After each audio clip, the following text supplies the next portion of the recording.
Aleluia, aleluia, glória a Deus, amém. Nós estamos iniciando o nosso culto online também, nosso culto presencial e online. Você que está em casa, seja bem-vindo, em nome de Jesus. Queria convidar você para ficar em pé mais um pouco. Nós vamos orar ainda por mais 2 alvos que nós temos ali. Nós vamos orar, nós vamos declarar, que o Senhor Ele vai nos abençoar, amém. Nós temos alguns irmãos que por algum motivo ou outro eles não conseguem vir ao culto ainda, e nós transmitimos também online, amém. Então, irmãos, dia 8 de novembro, os irmãos estão conseguindo ver bem a imagem? Então, dia 8 de novembro, vai dar no domingo, nós vamos ter um evento muito especial. Nós vamos fazer algo que nós chamamos de Casa de Milagres. O que nós vamos fazer? Nós vamos fazer um encontro com Deus. O encontro com Deus vai ser dia domingo, vai ser no domingo, dia 8 de novembro. Vai ser aqui mesmo no prédio da igreja. Vai ser das 8 da manhã até as 3 da tarde. E nós vamos dar café da manhã, nós vamos dar almoço para as pessoas. O que nós vamos fazer? Nós vamos convidar pessoas que nós conhecemos, parentes, amigos, familiares, e eles virão, e aí nós vamos pregar o evangelho para elas, o evangelho da graça. Nós vamos pregar, o amor, nós vamos orar com elas, vamos impor as mãos sobre elas, nós vamos declarar cura, salvação, poder de Deus. E aí o que você vai fazer junto comigo? Você vai trazer pelo menos 1 ou 2 pessoas. O alvo é que cada um dos irmãos da igreja, hoje nós somos 13 irmãos da nossa igreja, o alvo é que cada um traga uma pessoa. Então a Edna, o Edna trouxe a senhora, qual é o nome da senhora mesmo? Silmara, Então a Edna, o alvo é você trazer a Silmara, em nome de Jesus. E aí o que você vai fazer, Edna? A senhora vai comprar uma marmita, o almoço, uma para você, e vai dar de presente o almoço para ela, amém? E aí, assim nós vamos fazer dessa maneira, cada um que vier, ao invés de você trazer uma marmita de casa, você vai pagar o valor de 2 marmitas, vai dar para mim, eu vou encomendar antes, e aí nós vamos almoçar aqui, o almoço vai ser meio-dia 1, e aí nós vamos dar café da manhã, almoço, e nós vamos das 8 até as 3. Pastor, como que vai ser? Nós vamos ter palavras específicas, onde nós vamos ministrar e nós vamos orar. No final sempre tem um apelo, e o alvo é que cada pessoa nasça de novo. Então, você conhece pessoas que estão com problema no casamento, estão doentes, problemas financeiros, problema com filhos, desempregados. Quantos aqui conhecem pessoas assim? Todos nós, Então você vai convidar esse amigo, esse parente para vir, e aqui Deus vai fazer. O alvo é você trazer, aqui deixa que Deus mesmo vai mover na vida dela. E aí vai ser um domingo de salvação, amém? E nós vamos orar por esse evento que nós demos o nome de Casa de Milagres. O alvo é ter pelo menos 10 encontristas aqui. E aí os irmãos, a Edna vai trabalhar, a Jaqueline vai trabalhar, sou eu tudo na Deus, vocês vão me ajudar na organização do evento, amém? Então vai ser uma bênção, vai ser o mover de Deus. Aí é o próximo. Então, e aí nós vamos, volta lá, nós vamos orar pela Casa de Milagres. Pastor, vamos orar pelo quê? Você vai orar para que haja cura, haja salvação, que esse lugar esteja cheio e que as pessoas se convertam, amém? Glória a Deus. Quantos podem orar comigo? Você pode ajudar orando? Orando, declarando a bênção de Deus. Essas pessoas vão ser libertas, estão sofrendo, mas o Senhor vai interceder na vida delas. Então vamos orar juntos então? Vamos lá? Amém? Senhor, nós queremos orar, abençoar a nossa Casa de Milagres. Nós declaramos, ó Pai, o nome de Jesus, que será um domingo de grande salvação, será um domingo de cura, será um domingo de libertação, será um domingo de mover do Senhor, será um domingo onde grandes coisas irão acontecer, onde o Senhor irá se manifestar de maneira poderosa, sobrenatural. Eu creio que o nosso prédio vai estar cheio, eu creio que nós teremos pelo menos 10 encontristas aqui, e eles vão receber do Senhor, eles vão ouvir do Senhor, e eles vão receber vida, graça, cura, libertação, imposição de mãos, haverá poder do alto, haverá milagres acontecendo da parte do Senhor. Declaramos que nesse dia 8, na Casa de Milagres, um grande mover do Senhor acontecerá e se manifestará a tua glória nesse lugar, em o nome de Jesus, amém? Repita após mim, diga assim: Senhor Jesus, eu quero ser usado para ganhar ao menos uma pessoa. Eu trarei pelo menos um convidado à casa de milagres, e essa pessoa será salva, será curada, será liberta, será transformada pelo poder do Senhor, pelo poder do Evangelho, em o nome de Jesus. Se você crê, diga amém. Irmãos, eu creio, haverá grande salvação. Deus pode fazer muita coisa das 8 às 3. Deus pode salvar, Deus pode mudar, Deus pode intervir na situação, na vida das pessoas de uma maneira tão sobrenatural como você nunca imaginou antes. E aí, o nosso próximo alvo, nós vamos ter a Casa de Milagres dia 8 de novembro, vai dar no sábado, vai dar no domingo, né? E aí, dia 21 de novembro, nós vamos ter o nosso batismo. Nós vamos fazer o batismo aqui. Esse batismo, na verdade, é um batismo para 10 mil pessoas. Não será só a nossa igreja que estará batizando, mas todas as nossas igrejas. Hoje nós somos 900 igrejas no país, né, e fora, nós estamos em 34 países, e cada igreja vai fazer o seu batismo, e nós cremos que nós vamos batizar 10 mil pessoas espalhadas.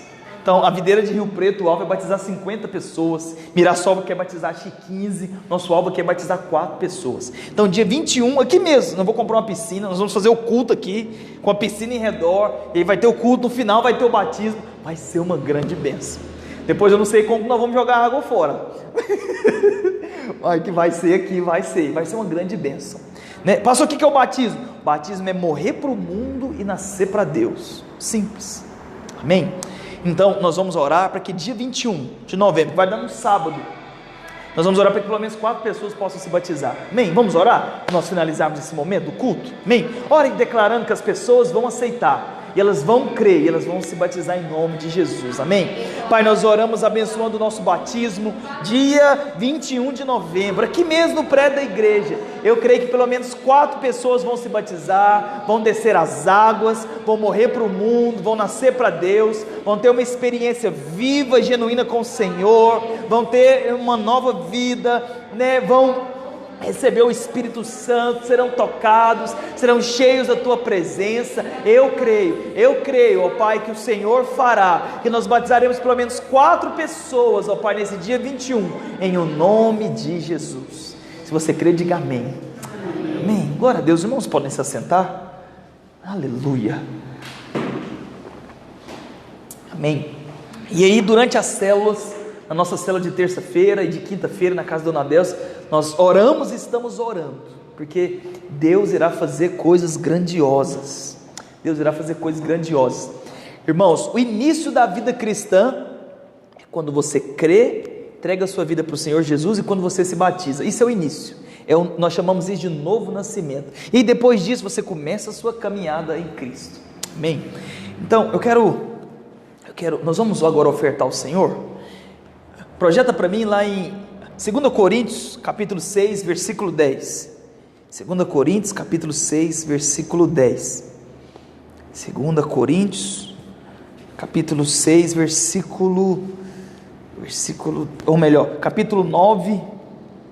capítulo 9, versículo 10.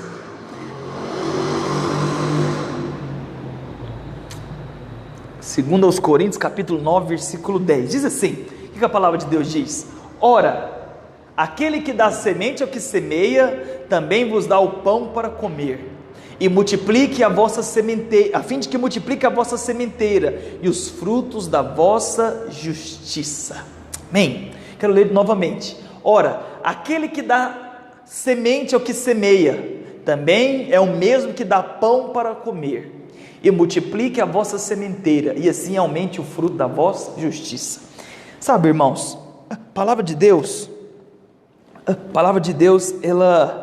ela nos ensina essas duas coisas, que o Senhor, Ele é aquele que dá semente ao que semeia, e Ele dá pão também. Então, eu quero que você faça o seguinte, estenda a sua mão direita, faça assim com a sua mão direita, nessa mão, Deus Ele te dá semente. Fala comigo assim, nessa mão, o Senhor, Ele me dá semente. Então vou perguntar para você, você responde, o que você faz com a semente? Planta. Então o Senhor, numa mão, Ele te dá semente, não é isso que o texto diz? Olha, ora, aquele que dá semente é o que semeia. Quem é que dá semente para você semear? O Senhor, o próprio Deus, na sua mão, Ele dá a semente para você semear. Ele também vos dá pão para comer. Faz assim com a sua mão esquerda. Fala assim: nessa mão, o Senhor me dá o pão. O que você faz com o pão? Hã? Você come. Então, na mão direita, o que Deus te deu? O que você faz com a semente, Aquilino? Você planta, você semeia. Na outra mão, seu Heitor, o que Deus te dá? O pão. O que a senhora faz com o pão, dona Eli? Come. Então você percebe que Deus ele é coerente. Numa mão ele dá a semente para você plantar, na outra mão ele dá o pão para você comer. Então, se ele te dá semente, é para que você plante. Por quê? Porque aquele que planta, ele sempre espera o quê? Uma colheita. Todo agricultor, família da minha esposa, né? Eles têm uma fazenda, eles têm gado leiteiro, interior de Goiás, lá no trevo de Pontalina, e nós fomos para lá. Então eles têm que plantar milho para poder, né, dar lá, eles têm as vacas, precisam alimentar as vacas, então precisam plantar para dar comida para as vacas, né, para os animais, para poder dar leite. Então, com a semente você planta, e aquilo que você plantou você espera uma colheita. Todo aquele que planta, ele espera uma colheita. Então seria incoerente da parte do semeador plantar e não esperar nada. Não, quem planta espera uma colheita. Então com a semente você planta, mas o que você faz com o pão? O pão você come. Isso aqui são duas partes da prosperidade que Deus nos dá. O Senhor ele dá o recurso na sua mão. Então 100% dos recursos que Deus deu para você, o que Ele pede? Semeia uma parte, meu filho, não come tudo. Não come tudo. Estou te dando a sua mão, eu estou te dando uma parte em pão, uma parte em semente, dos 100% que vem na sua mão, uma parte planta, oferte. A oferta é uma semeadura. Agora o pão, o que você faz? O pão você come. Então, a oferta é uma semeadura. E os 10% do seu dízimo, você honra o Senhor dando as primícias para Ele. Vão sobrar 90%. O que você faz com 90%? É o seu pão. 10% é a semente em forma de oferta, em forma de dízimo. Então, os outros 90% você come, você administra na sua casa. O que Deus vai fazer? Ele vai multiplicar o fruto da vossa justiça. Com os 90% que Deus te deu, Ele vai fazer que se multiplique, que você tenha em abundância. Amém? Então, irmãos, hoje é dia de semear. Nós vamos ofertar na casa de Deus, né? Pega um envelope para mim, amor, esqueci de pegar um envelope ali. Nós temos ali uns envelopes de oferta, minha esposa vai pegar ali. Pastor, eu quero ofertar. Você vai ofertar dinheiro para o Senhor. Se você oferta algo para Deus, você sempre está esperando uma colheita. Aquele que oferta ao Senhor, ele está sempre esperando. Sabe, irmãos, hoje nós vamos ofertar. Dá um envelope aqui. Se você quiser um envelope, levanta a sua mão para que você possa ofertar. Nós vamos ofertar hoje na casa do Senhor. Você vai semear na casa de Deus. Quando você semeia, você espera uma colheita. Amém? Queria convidar você para ficar em pé. Fique em pé onde você está. Pastor, não tem problema. Fique em pé assim mesmo. Quero que você peça ao Senhor que te dê condições. Sabe, irmãos, a vontade de Deus é que todos nós sejamos prósperos. Quem aqui deseja ser próspero? Eu tenho um desejo, eu já sou, mas eu quero ser mais. Quando nós ofertamos ao Senhor, não é uma questão de fazer barganha. O que é barganha? Eu vou dar 100 para eu ganhar 1.000, depois eu dou 1.000 para eu ganhar 1 milhão, eu dou 1 milhão para ganhar 10 milhões, aí você vive nisso, nesse ciclo vicioso, isso é barganha, entendeu? Eu vou dar isso porque Deus vai me dar aquilo, eu vou dar aquilo porque Deus vai dar aquilo outro, isso é barganha. Agora é diferente quando você semeia. Todo aquele que semeia espera uma colheita, todo. Essa semana, né, nós estávamos na célula de quinta-feira, e quando eu saí, a pessoa veio despedir de mim, chegou em mim e falou: pastor, eu queria te dar uma oferta. E me deu uma oferta. Eu falei: amém, recebo. Não, o Senhor é dedicado, tem abençoado assim, eu queria te abençoar. Eu falei: amém, recebo. Você percebe que da mesma maneira Ele está semeando a minha vida, sim ou não? Sim. E da mesma maneira eu estou colhendo. Então, da parte dele Ele está semeando, e da minha parte eu estou colhendo. Então toda semente você espera uma colheita. A colheita vem às vezes no momento mais inesperado que você pensa. Uma ligação, um WhatsApp, uma proposta de emprego, uma porta que se abre. são resultados de uma semente que você plantou lá atrás. E a nossa vida é o seguinte: você planta, você colhe, você colhe, você planta, você planta, você colhe. Se torna um ciclo na sua vida, um ciclo de bênçãos. Então você vai colher coisas que lá atrás você plantou. Eu já plantei muito na vida de muita gente, sabe, irmãos? E tempo em tempo o Senhor me dá uma grande colheita. Então levanta a sua oferta, levanta a sua mão, peça para o Senhor: Pai, eu quero prosperar. Fala: Deus, eu quero ser abençoado. Fala: Senhor, eu quero ter condições de abençoar a igreja. Pai, eu quero abençoar a vida dos irmãos, quero declarar a prosperidade do Senhor na vida dos irmãos, quero declarar: na nossa igreja não haverá um desempregado sequer, todos irão desfrutar da bênção, do favor, da alegria do Senhor, em o nome de Jesus. Amém? Glória a Deus. Vem aqui na frente ofertar. Você que está em casa, se você quiser ofertar, só mandar uma mensagem. Amém? Deus abençoe os irmãos. Vamos compartilhar agora. Aleluia, glória a Deus. Os irmãos podem se assentar. Glória a Deus. Aleluia. Nunca deixe de semear. Nunca deixe. Nunca deixe. Sempre semeie. Sempre semeie. Sempre. Sempre que você tiver a oportunidade de abençoar alguém, abençoe, porque Deus é bom. Já viu aquele ditado que Deus não fica devendo nada para ninguém? Isso é verdade. O Senhor, Ele sempre te honra. Glória a Deus, aleluia. Quantos aqui tem fome para receber da palavra de Deus? Hoje eu quero ministrar uma palavra para os irmãos. Coloca o slide que eu coloquei. Fiz um slide ali na verdade são só 3. Deixa só o primeiro.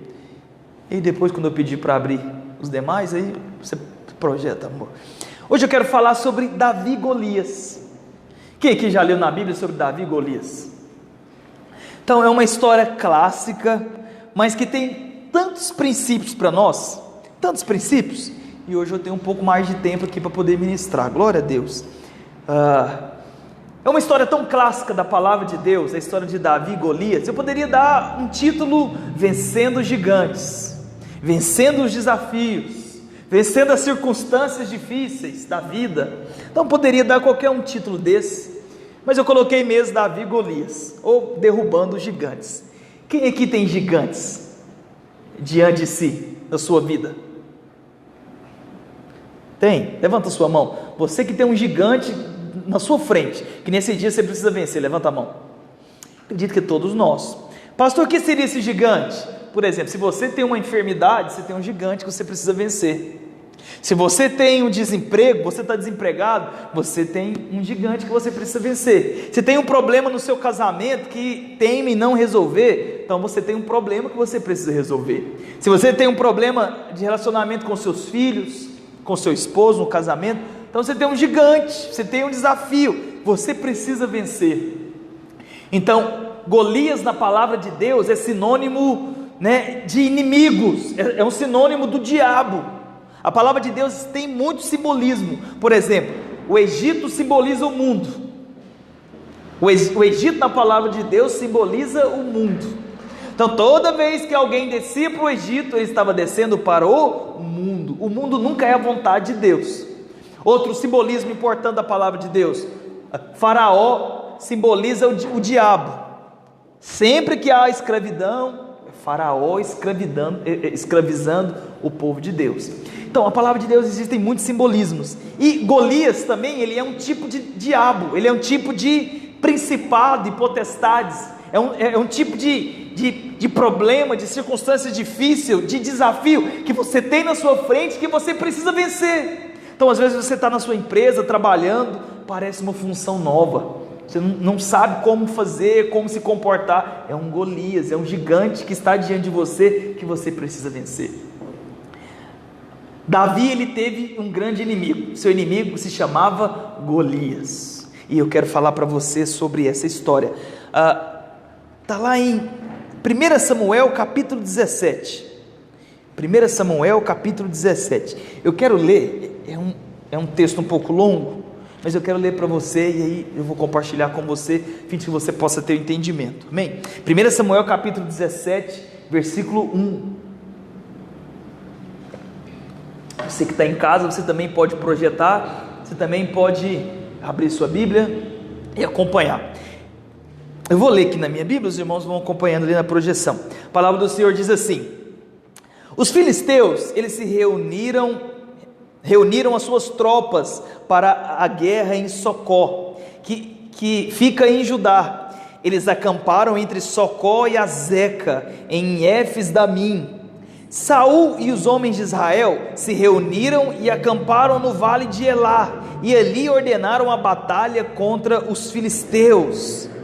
Os filisteus estavam no monte, e os israelitas estavam no outro monte, ficando o vale no meio deles. Então, para que você possa contextualizar, havia uma batalha. Os filisteus, eles eram inimigos, né? Constantemente havia guerra entre Israel, o povo de Deus, e entre os filisteus. Os filisteus, eles eram inimigos do povo de Deus. Era uma nação vizinha, eles eram inimigos do povo de Deus. E o que aconteceu? Havia uma guerra entre os filisteus e entre os israelitas. E os filisteus se acamparam do lado do monte, e o povo de Israel, os israelitas, do outro lado do monte. Milhares de soldados. Tenta imaginar, 100.000 homens de um lado e 100.000 homens do outro lado. E no meio havia um vale. Pastor, mas eles não iriam se enfrentar? Sim, eles iriam se enfrentar, mas primeiro havia uma guerra de representantes. Havia uma luta de representantes. Ou seja, né, um guerreiro dos filisteus iria se apresentar e um guerreiro de Israel iria se apresentar. Eles iriam lutar um contra o outro. Então quem vencesse governaria sobre o outro, teria vantagem sobre o outro teria que servi-lo. Então era assim a guerra, era uma guerra de representante. Hoje nós temos um representante. Quem é o nosso representante hoje? Nosso representante é Cristo. Hoje o seu representante é Cristo. Assim como Golias se tornou representante dos filisteus, e aí posteriormente Davi se apresenta, e Davi se torna o representante dos israelitas, da mesma maneira, hoje o seu representante, dona Jaqueline Nayara Zec, é o Senhor Jesus. É Ele quem luta as suas guerras, é Ele quem peleja as suas batalhas. Então quando o diabo ele vem ao seu encontro para te derrotar, para trazer doença, enfermidade, contenda, briga, confusão na sua vida, quando ele vem para diante de você, quem é que aparece na sua frente para guerrear as suas batalhas? O Senhor Jesus. O Senhor Jesus, Ele é o seu representante legal. Hoje você clama ao Senhor, Ele vem ao seu encontro, Ele traz provisão, Ele faz o milagre acontecer, Ele derrama cura, Ele derrama vida, Ele derrama salvação, porque o Senhor, Ele é o representante. Então hoje você não precisa guerrear suas guerras sozinhos, você não precisa lutar suas batalhas sozinho, você não precisa viver a sua vida, como aquela música do Zeca Pagodinho, deixa a vida me levar, a vida leva eu. Não. Hoje você é conduzido pelo Espírito Santo, hoje você é conduzido pela presença de Deus, hoje você tem o Senhor para guerrear suas batalhas. Você não precisa estar sozinho, você precisa clamar ao Senhor e Ele vem ao seu encontro. Que pai que permite o seu filho ir para a guerra sozinho? Não, o pai está sempre presente. Então você tem um pai que está com você e que te dá vitória. Então havia um representante, representando os filisteus era Golias, representante de Israel posteriormente se tornou Davi. Eu quero falar para você quem era Golias. Quem era Golias? Esses dias para trás eu estava vendo uma luta, né? Camarada de 2 metros contra um moreninho de 1,60 m. Um dessa altura e o outro desse tamanho, pigmeu, um tamburetinho de anão, sabe? Eu falei, meu Deus, como é que vai ser esse negócio? E o baixinho não ganhou a luta? Ganhou a luta porque ele tinha técnicas, ele era veloz, o outro era grande. Você sabe, quanto mais alto, mais lento, não é verdade? E o baixinho era veloz, era ágil. E ele conseguiu vencer o grande por causa da agilidade dele, da esperteza dele. Então vamos lá, versículo 4. Então do arraial dos filisteus saiu um guerreiro chamado Golias. Fala comigo assim, Golias. Vou falar para você quem era Golias. Golias, ele era da cidade de Gate, e ele tinha quase 3 metros de altura. Para ser mais pontual, Golias tinha 2,92 m. Irmãos, eu tenho 1,80 m. Tenho 1,80 m. Não sou eu que sou alto, é a maioria das pessoas que são baixas. Mas eu tenho uma altura boa, 1,80 m, né? Mas Golias, ele tinha 1,12 m a mais do que eu. Então ele era mais ou menos aqui, ó, dessa altura aqui mesmo. Esse pé direito aqui deve ter o que, seu Heitor? 2,90 m, né? Então Golias era dessa altura. Você tenta imaginar você ir para uma guerra com um camarada dessa altura? Mas ele não era só alto. Vamos falar aqui das habilidades dele. Ele tinha 3 metros de altura. Ele trazia na cabeça um capacete de bronze e vestia uma couraça de escamas de bronze que pesava uns 60 quilos. Só a armadura que ele usava no peito pesava 60 quilos. Então você vê, porque um cara dele pesava uns 200 quilos, ele pesava uns 150 quilos, 200 quilos no mínimo. Um cara de 3 metros de altura, tão forte. Só a armadura dele pesava 60 quilos. Ele trazia uma caneleira de bronze nas pernas e um dardo de bronze sobre os seus ombros. As hastes da sua lança era como um eixo de tecelão, e a ponta da sua lança de ferro pesava mais de 7 quilos. A lança dele pesava 7 quilos. Então ele era forte, gigante. Ele usava um capacete de bronze. O bronze na Bíblia significa juízo. Então o bronze na Bíblia significa juízo. Então o diabo sempre se apresenta contra você, e o que ele quer sempre derramar sobre a sua vida? Condenação, juízo. Sempre que Golias se apresenta diante de você, e Golias representa quem, irmãos? Golias aponta para o diabo. Sempre que o diabo ele se apresenta contra você, ele sempre vem com palavras de condenação, ele sempre vem com juízo. Então o diabo sempre se apresenta diante de você dizendo: você vai pegar esse vírus, você tem imunidade baixa, você vai morrer, não tem mais jeito para você. Se você inventar de sair de carro, vai bater, vai capotar, você vai morrer, vai perder sua família, nessa tempestade, né? nessa dificuldade, você vai ficar desempregado, e o auxílio do Bolsonaro acabou, ninguém vai te ajudar. E aí, irmãos, o diabo sempre vem com palavras de morte contra você. O diabo sempre vem com palavras de juízo, com palavras de condenação, com palavras que vêm para abater sua fé, com palavras que vêm para fazer com que a sua fé ela fique lá embaixo, que ela diminua e que você fique abatido. É assim ou não é? Sempre, o diabo ele sempre vem para trazer juízo, o diabo sempre vem para trazer condenação. Então, os nossos pensamentos são sempre, muitas vezes são pensamentos de derrota, são sempre pensamentos de fracasso. Ai meu Deus, e se eu ficar doente, se eu pegar o vírus, e agora, a vacina, Senhor, o que vai ser de mim, da minha casa, dos meus filhos, da minha empresa? Deus tem misericórdia de mim. Você fica desesperado, mas o seu desespero é porque o diabo, que é Golias, está sempre trazendo acusação, porque na cabeça de Golias, a sua caneleira é sempre de bronze. O bronze simboliza juízo, o bronze simboliza condenação, o bronze simboliza acusação. O diabo ele é o mestre da acusação, ele sempre vem para te condenar, ele sempre vem para abater sua fé, sempre vem para abater sua fé. A haste da sua lança era como um eixo de tecelão, e a ponta da sua lança pesava 7 quilos, e diante dele um escudeiro. Golias parou e ele gritou para as tropas de Israel. Então Golias se apresentou, ali no vale, e ele começou a falar a Israel, ele começou a gritar para Israel, e ele disse assim, versículo 8: para que vocês saíram para formar a linha de batalha? Não sou eu filisteu e vocês servos de Saul? Naquela época o rei era Saul. Davi era um jovem camponês, cuidador de ovelhas, pastor de ovelhas. Davi não era nada, mas Davi vai aparecer aqui. Então aí ele se apresenta, ele diz: não sou eu filisteu e vocês filhos de Saul? Escolham entre vocês um homem para que venham lutar comigo. Se ele puder lutar comigo e me vencer e me matar, nós seremos servos de vocês. Mas se eu o vencer e o matar, vocês serão os nossos servos.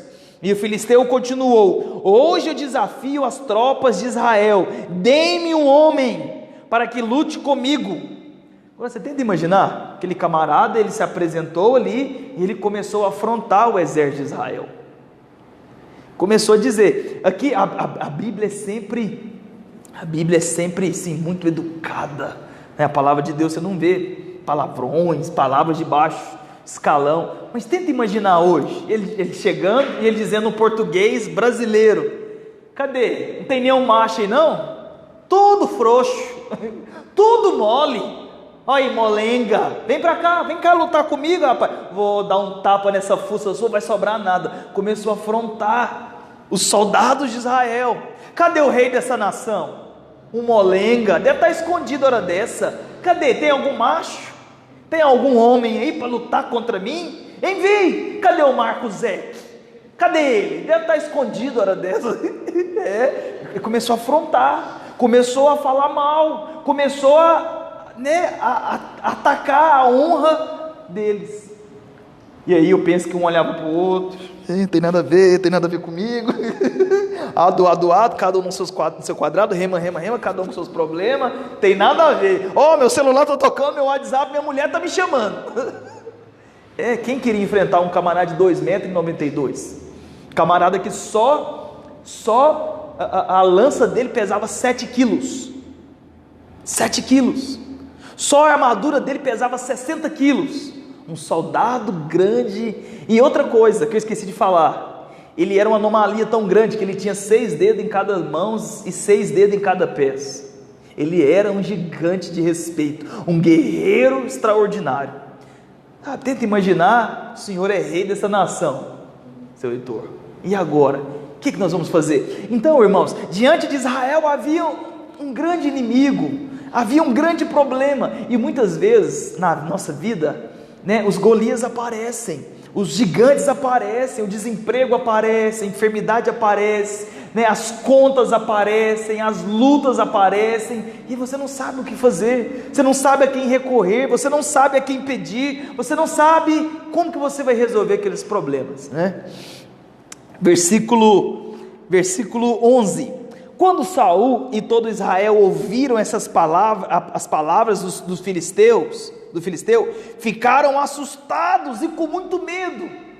Então o rei ficou com medo, e os capitães ficaram com medo, os soldados ficaram com medo, ficaram assustados. Por quê? Porque as palavras do inimigo eram palavras de afronta, eram palavras que os afligiam, palavras de acusação, palavras de condenação que geravam muito medo neles. E essa é sempre a tática do inferno. A tática do inferno é sempre tentar gerar medo em você. Versículo 12: Davi era filho daquele Efrateu de Belém, de Judá, cujo nome era Jessé, e ele tinha 8 filhos. Nos dias de Saul, Jessé já era bastante idoso entre os homens. Os 3 filhos mais velhos de Jessé tinham ido com Saul para a batalha, e esses 3 que tinham ido para a guerra se chamavam Eliabe, que era o mais velho, Abinadab o segundo, e Samá era o terceiro. Davi era o mais moço, só que os mais velhos seguiram a Saul. Davi, porém, ia a Saul e voltava para apacentar as ovelhas do seu pai em Belém. Mas antes, irmãos, antes de Davi se colocar diante da batalha com Golias, aconteceu algo anteriormente. Por quê? O que aconteceu? Saul, ele era o rei de Israel. Na verdade, Deus, ele não queria que Israel tivesse um rei, porque a vontade de Deus era que ele mesmo reinasse sobre Israel. A vontade de Deus era que quando um israelita precisasse de algo, tivesse uma necessidade de algo, que ele viesse falar com o Senhor, e o Senhor mesmo ia manifestar a glória dele. Mas aí eles viram que todas as nações vizinhas tinham reis, tinham príncipes, e menos eles, e aí eles decidiram pedir um rei. E aí Deus falou para Samuel: eles não estão rejeitando, eles não estão simplesmente pedindo um rei, eles estão me rejeitando, mas eu vou dar um rei para eles. Aqui é a vontade permissiva de Deus. Existe a vontade de Deus, está lá em Romanos 12:2, que é boa, perfeita e agradável.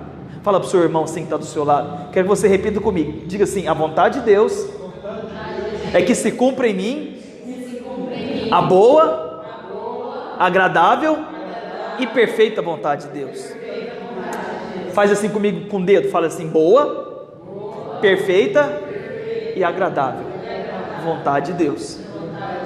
Então, o que é a vontade de Deus que é boa, perfeita e agradável? É quando aquilo que está no coração de Deus se cumpre na sua vida.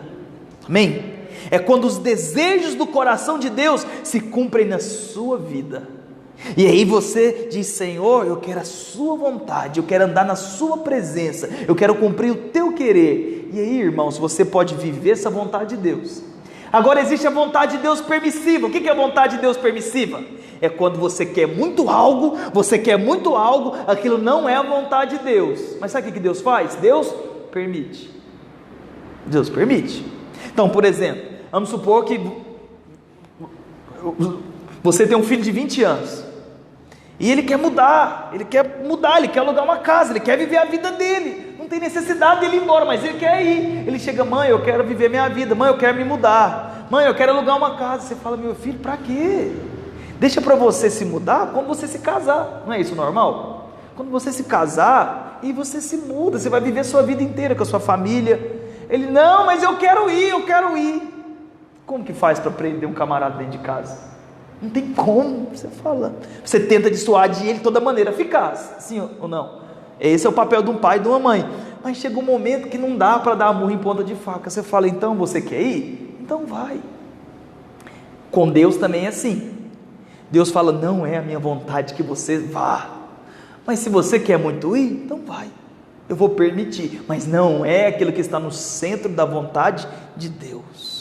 Por isso que nós precisamos ser homens e mulheres de Deus, para percebermos aquilo que é a vontade de Deus. Eu pude perceber a vontade de Deus de me enviar no momento certo. Minha esposa sabe do que eu estou falando. Eu vim no momento certo, eu fui enviado para Catanduva na hora certa. De alguma maneira eu pude perceber o timing, o tempo certo de vir para cá.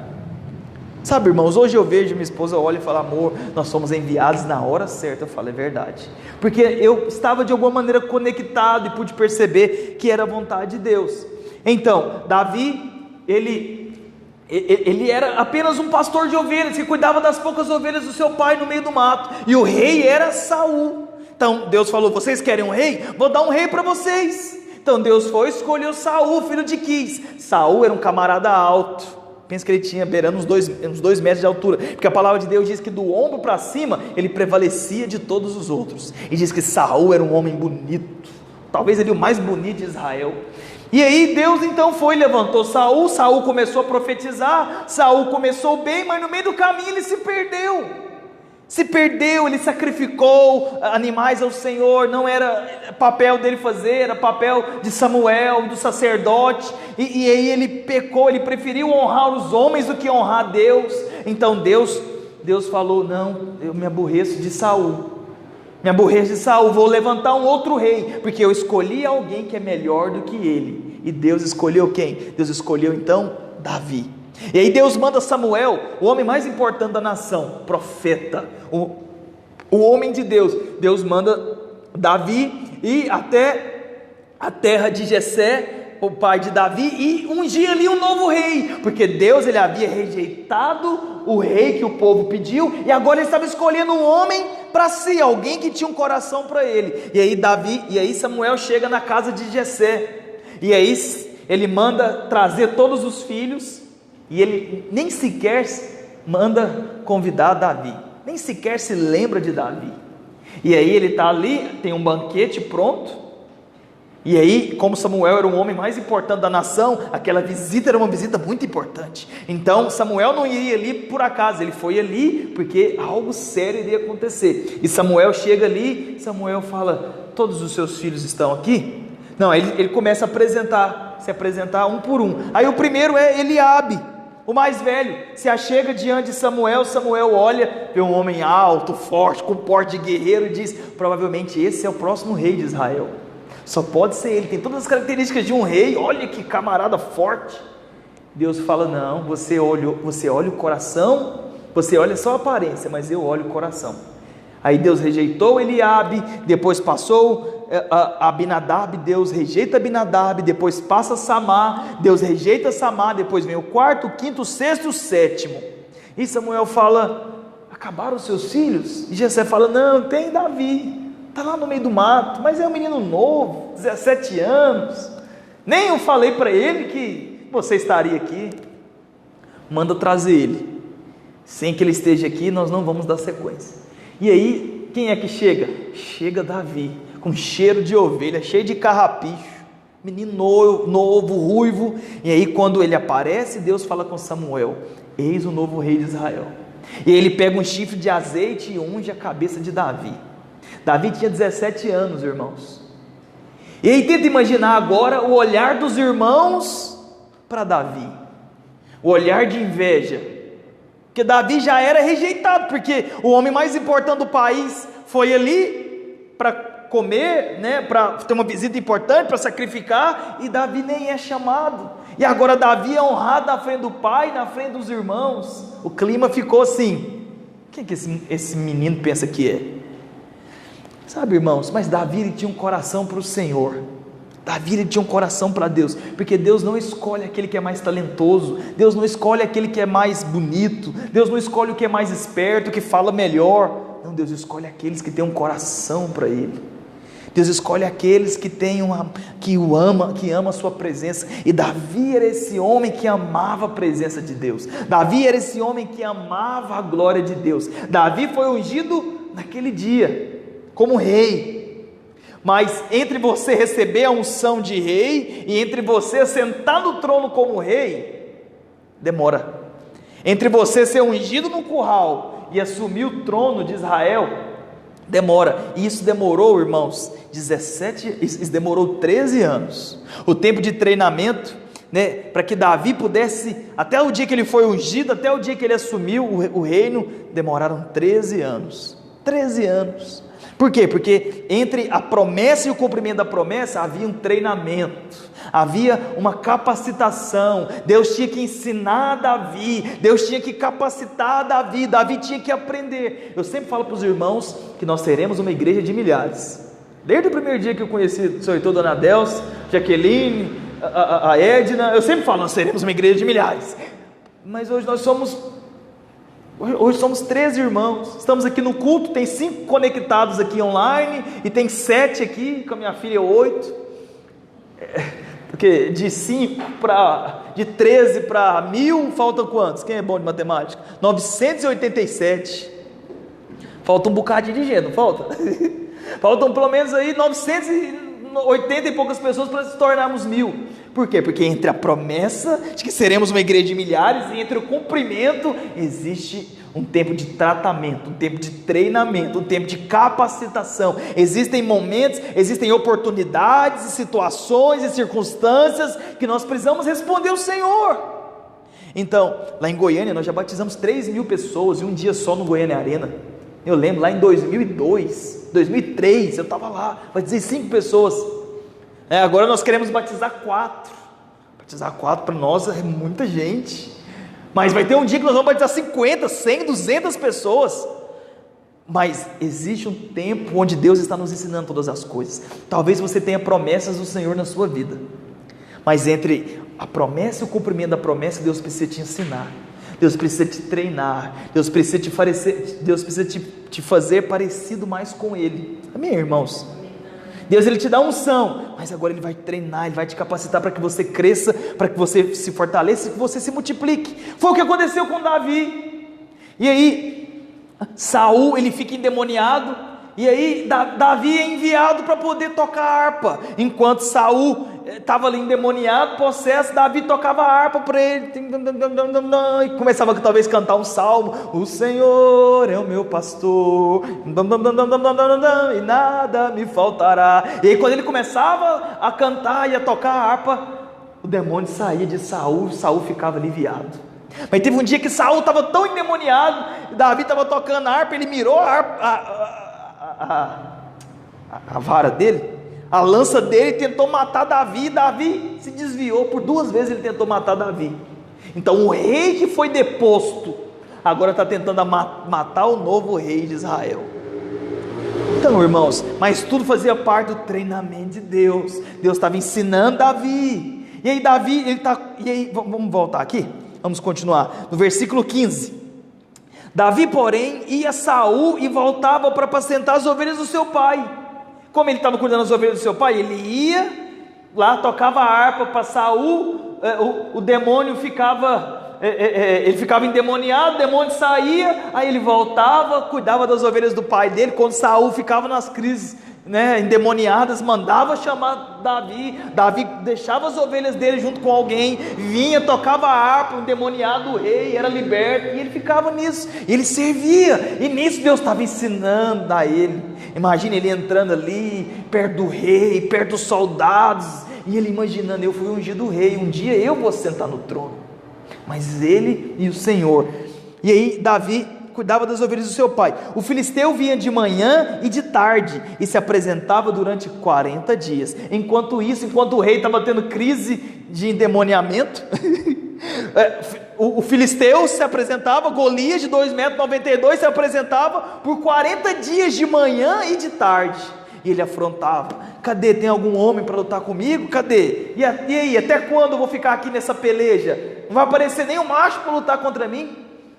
Só que Davi não tinha ouvido isso, e aí num belo dia, vamos lá, e versículo 17, Jessé disse a Davi, seu filho: peço que você leve para os seus irmãos uma medida de trigo tostado, e ele deu os pães, corra e leve isso para os seus irmãos no acampamento, porém esses 10 queijos leve para o comandante de 1000, e veja como seus irmãos estão passando na batalha, e me traga uma prova de que eles estão bem. 19, Saul, ele e todos os seus homens de Israel estão no vale de Elá, lutando contra os filisteus.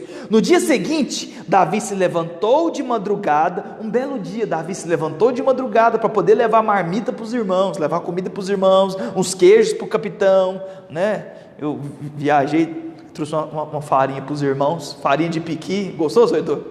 Vocês perderam a farinha, não foram na célula no dia, só a Edna e o seu Heitor ganhou farinha de Goiás. Farinha temperada, e ele foi levar uma farinha temperada para o rei, um queijo de Minas, um piqui, uma pamonha moda com sal, pimenta e queijo, né, amor?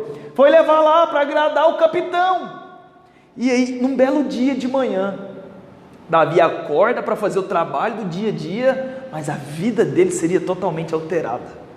Pode ser que amanhã você acorde e algo da parte de Deus mude totalmente a sua vida, porque a gente nunca sabe o que Deus vai fazer, sabe, irmãos? Pode ser que hoje você está recebendo algo da parte de Deus que vai mudar a sua vida para sempre, porque o Senhor, Ele é bom. No dia seguinte, Davi se levantou de madrugada, deixou as ovelhas com um guarda e carregou o que havia sido preparado, né, e partiu, porque Davi ele era responsável, e ele foi fazer. Chegou ao acampamento quando as tropas estavam saindo para colocar-se em ordem de combate, e aos gritos chamavam para a batalha. Os israelitas e filisteus se puseram em ordem, fileira por fileira. Davi deixou o que tinha trazido aos cuidados do guarda da bagagem e correu para a batalha. Quando ele chegou lá, ele perguntou aos seus irmãos se estavam bem. Enquanto Davi ainda falava com eles, eis que vinha subindo o exército dos filisteus, o guerreiro cujo nome era Golias, o filisteu de Gate, e falou as mesmas coisas que haviam falado anteriormente, e Davi escutou. Todavia, vendo aquele homem, fugiam dele com muito medo, e diziam uns aos outros, vocês viram aquele homem, 2,90 m de altura, ele veio trazer afronta a Israel, mas agora o rei decide dar um presente para aquele que decidir lutar contra Golias. O rei dará muitas riquezas para quem matar aquele homem, também lhe dará filha em casamento, e a casa do seu pai isentará de impostos. Agora o rei resolve dar algo que antes ele não havia decidido dar. Ele decide dar 3 coisas. O rei decide dar filha em casamento para quem for lá e lutar e vencer aquele gigante.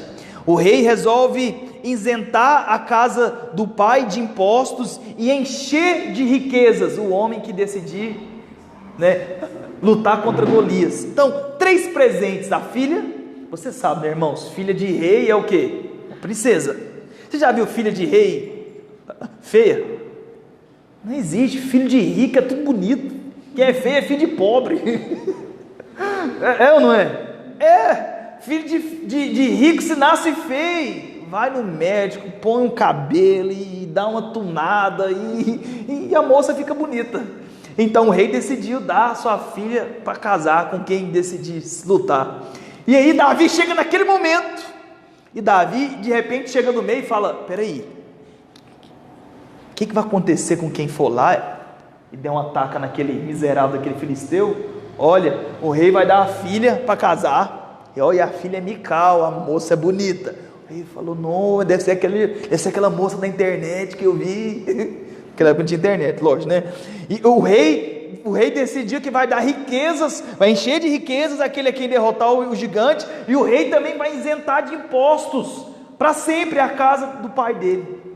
Você sabe o que você nunca mais pagar imposto? Você sabe o que é isso? Isso é uma grande recompensa, irmãos. Uma grande recompensa. É você, ao invés de pagar R$4.000 um iPhone 12, 15, você vai pagar 1.000, 1.200. O carro que custa 50 mil, você tirando os impostos, você vai pagar 15, 20 mil. Isso seria um país perfeito, né? E ainda vai casar com a filha do rei, que é linda, meu Deus. Davi olhou e falou: quer saber de uma coisa? Eu acho que vale a pena eu colocar meu pescoço à risca para dar uma lutar com aquele gigante. E Davi ouviu de novo e perguntou: o que vão dar? Eles repetiram a mesma coisa. Só que Davi, quando ele ouviu aquele gigante afrontando a Israel, ele falou: quem que esse cara pensa que é? Está falando mal do exército do Deus vivo. E aí, versículo 30, e aí um dos irmãos de Davi se ira contra Davi e fala: o que você está querendo aqui, rapaz? Está aqui olhando a batalha? Você veio aqui porque seu coração é maligno, você só quer olhar a batalha. E Davi, o que eu fiz? Davi, o que ele faz? Ele se desvia da ira do irmão. Porque, irmãos, sempre vão aparecer pessoas iradas para te criticar, para falar mal, para tentar bater sua fé. Mas Davi, ele se desvia da ira daquele homem. Versículo 34, Davi então responde. Versículo 31, Davi responde: ó rei, que ninguém se desanime por causa dele.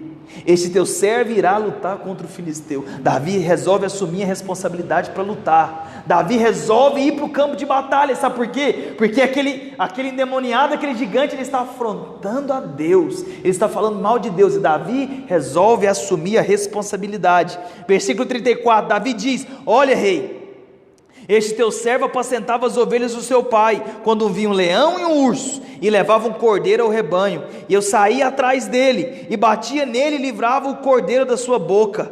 Davi, ele fala: ó rei, pode ficar tranquilo que eu vou lutar contra esse gigante. E o rei fala: não pode, você é um menino de 17 anos, ele vai matar você, ele vai pisar, vai te esgoelar. Aí Davi fala: ó rei, talvez o senhor não saiba, mas eu sou pastor de ovelhas, eu cuido das ovelhas do meu pai. Certo dia eu estava cuidando das ovelhas do meu pai, e um leão veio para matar uma ovelha do meu pai, e eu peguei o leão pela barba, enrolei com ele, tomei a ovelha da boca dele, rasguei ele e matei ele. Outro dia eu estava apacentando as ovelhas do meu pai, e veio o urso veio para matar a ovelha do meu pai, e eu matei aquele urso. E da mesma maneira que eu matei o leão e o urso, o Senhor me entregará esse gigante nas minhas mãos. Sabe, irmãos, diante dos desafios que aparecem contra você na sua vida, você não pode ficar batido, você não pode ficar atemorizado: o que vai ser de mim? Você precisa se levantar em o nome do Senhor. Você precisa se levantar em o nome do Senhor e dizer: eu creio, o mesmo Deus que me deu vitória no passado é o mesmo Deus que vai me honrar diante desse inimigo. O mesmo que me honrou tempos atrás, Ele vai me honrar hoje, porque Ele é fiel. E Davi, ele resolve lutar, ir para a batalha. E Davi continuou: o Senhor me livrou das garras do leão e do urso, Ele vai me livrar das garras desse homem. Para finalizar, versículo 41, o filisteu também vinha caminhando para a batalha, e o filisteu olhou e vendo Davi, o desprezou. Mais uma vez aqui, o diabo sempre está ali para desprezar. Irmãos, é só você prestar atenção, o diabo sempre vem para bater sua fé. E o diabo às vezes ele vai usar pessoas próximas, de dentro da sua casa, do seu trabalho, porque quanto mais você for desprezado por pessoas próximas, é aí que dói. Se passar um doido do outro lado da rua e xingar você nem liga, você não conhece. Mas se alguém de dentro da sua casa desprezar você, menosprezar você, dizer que você não é capaz, você não é inteligente, você não vai dar nada, sua vida, né, é o cocô do cavalo do bandido, como diz um cara lá em Goiás, você fica abatido. Você fica abatido, você fica triste, Pode vir até uma depressão. Por quê? Porque alguém que você ama abateu a sua fé. Então o inimigo sempre vem para te desprezar, mas no momento que você é desprezado pelo diabo, pelo inimigo, você não pode ficar calado, você precisa contra-atacar. Então olha o que Davi diz: o filisteu veio e o desprezou, porque ele era ruivo de boa aparência. O filisteu disse a Davi: será que eu sou um cachorro para que você venha contra mim com pedaços de pau? Porque Davi estava com seu cajado de pastor. E pelos seus deuses o filisteu o amaldiçoou. E disse mais a Davi: vem aqui, eu vou arrancar a sua cabeça e vou dar para as aves do campo. Versículo 45, Davi não se calou.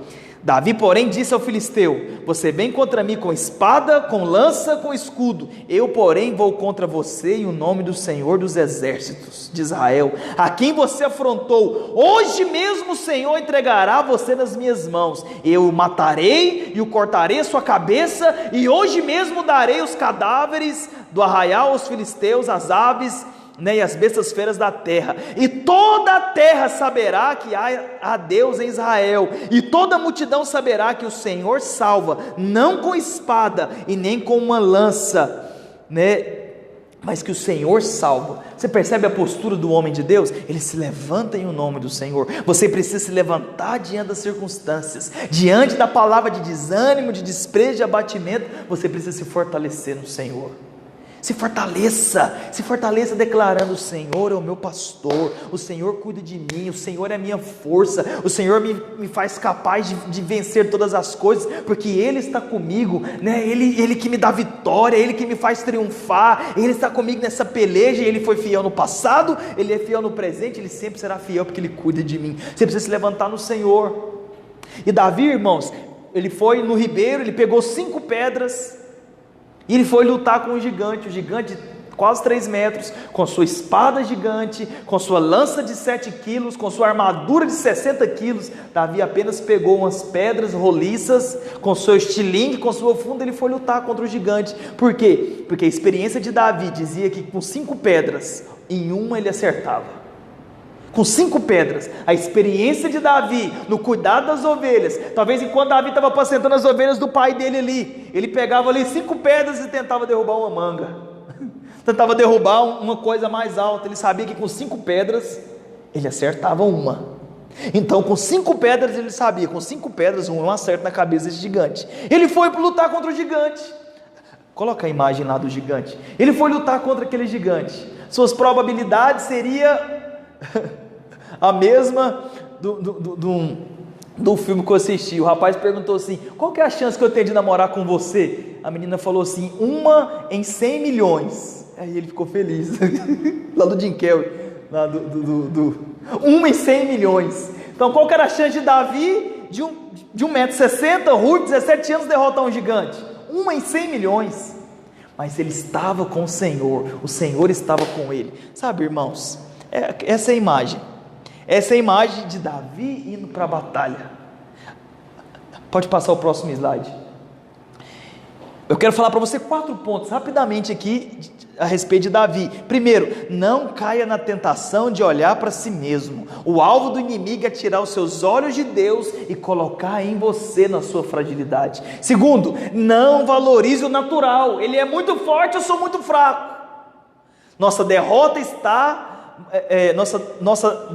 está em olhar mais para as circunstâncias do que para o poder de Deus. Terceiro, a batalha é de Deus e não nossa. Ao tentar derrubá-lo, o inimigo deseja atingir a Deus. E o último, a sua vitória é um presente de Deus. Quer dizer para você, a sua vitória é um presente de Deus. Se Deus permitiu que os gigantes viessem até você, é porque Ele está preparando uma grande vitória, uma grande recompensa. E por último, coloca esse slide. Davi segurando a cabeça do gigante. Lembra que Davi falou: hoje o Senhor entregará sua cabeça nas minhas mãos. Olha aqui o que aconteceu. Davi está com a cabeça do gigante nas mãos. E por onde Davi foi, Davi levava a cabeça do gigante nas mãos. Davi foi conhecido como aquele que derrotava os gigantes. Quero convidar você para ficar em pé, porque o Senhor chamou você para derrubar os gigantes. Os inimigos vão se levantar, se levantaram ontem, estão se levantando hoje e vão se levantar amanhã. Mas qual vai ser a sua postura? Sua postura não é de confiar nas suas habilidades, não é de confiar na sua força, mas é de confiar no nome do Senhor. Então confie no Senhor, olhe para o Senhor. O Deus de Davi é o seu Deus. O Deus que deu vitória para Davi sobre Golias, hoje lhe dará vitória para você, porque você é filho amado e o sangue de Jesus já foi derramado para que você tenha vitória. Deus abençoe você, tenha uma semana de vitória em nome de Jesus. Meu irmão, estou encerrando.